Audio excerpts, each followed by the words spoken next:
Hi, my name is Matt, and today we'll be taking a look at the SH Figuarts Shin Kamen Rider. Shin Kamen Rider here comes from the movie of the same name, Shin Kamen Rider, or Shin Master Rider if you're Amazon.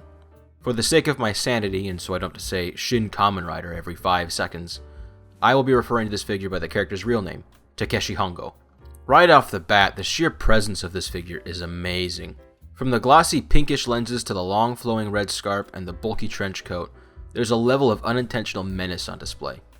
Looking at the lenses again, you'll notice that it looks as if the texturing of the lenses are molded in white first and then cast over in a pink translucent plastic. It reminds me of the similar effect they use in the Shin Ultraman figure.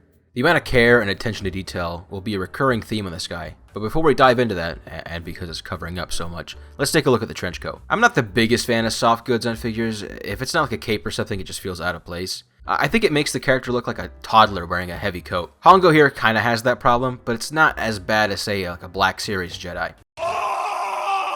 I don't blame them for using soft goods either. I think that molding the trench coat into the figure wouldn't look as good, and it'd ruin a lot of the posability this guy has. The coat has a wire inside that gives it a nice flow and adds some extra depth in any action pose you put him in. My one gripe is that the wire makes it super difficult to pose the coat in a more relaxed stance. It's constantly bowing outwards on the bottom, and having the coat completely cover up Hongo is annoyingly difficult. I also really don't like the strap. It just kind of hangs out and looks awkward. I think it would have been better if it was folded down or shortened in some way. Enough about the coat, let's get into what's underneath. Immediately the figure feels 10 times less clunky to handle. Posing the arms is way easier, and once again the details in this guy pop out. One thing that was slightly obscured by the coat was the zipper running down Hongo's suit. You can actually move his chest armor to get a better look at it. Beautifully shiny, and it's amazing that you can actually see the molded in zigzag detail on the zipper. Taking another look at these breastplates, underneath them you can see the vents that are used to expel his excess energy. It's not just here too, more vents are visible on his abs, however, they aren't painted. Turning the figure around, we could see... Oops.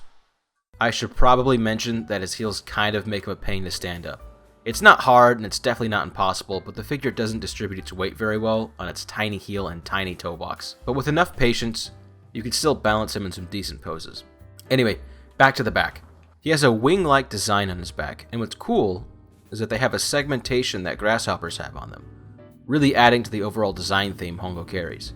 Did I mention that Hongo is meant to resemble a grasshopper?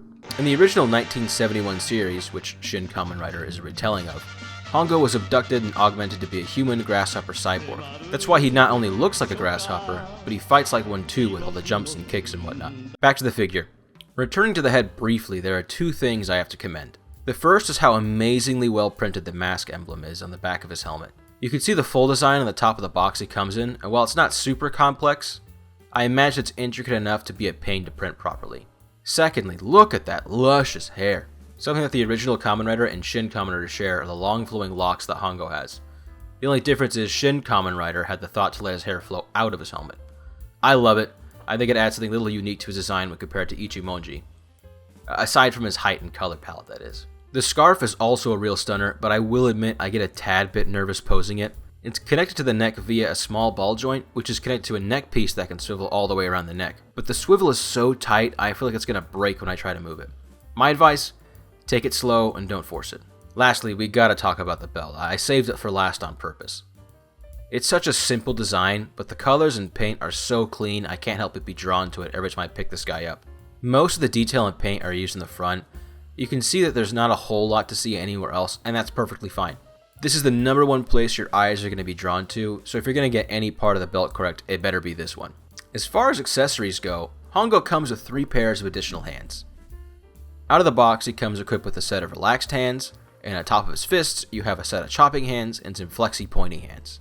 They're mainly used to add some extra flair to any kicking or punch pose you put him in. Speaking of posability, let's check out that articulation. The head and neck are on a ball joint. There's that previously mentioned ball joint and swivel the scarf is on. Pecs move left and right. Ab crunches and back arches along with a somewhat limited waist swivel and torso swivel. Arms move out and are on a butterfly joint. Double jointed elbows. Decent kick, double jointed knee, really good outward movement, barely an ankle pivot, and a toe bend. On paper, the articulation seems limited, but I think it's pretty decent. Something I always try to remember with figures like Hongo here is that this is based on a real suit that a real person wore. With that in mind, I don't expect the figure to have Rebel Tech Spider-Man levels of articulation. As long as I can pull the pose off in real life, then that's plenty good for me. Size comparison. Mafex Boba Fett, 100 Toys Master Chief, MPM12 Optimus Prime. Overall, this figure's great. I love how faithful of an update this is of the original 1971 suit. The posability and presence are great, and despite my qualms, I can't deny just how much the coat adds to the figure. If you're a fan of the movie or a Kamen Rider fan in general, pick this guy up, you won't regret him.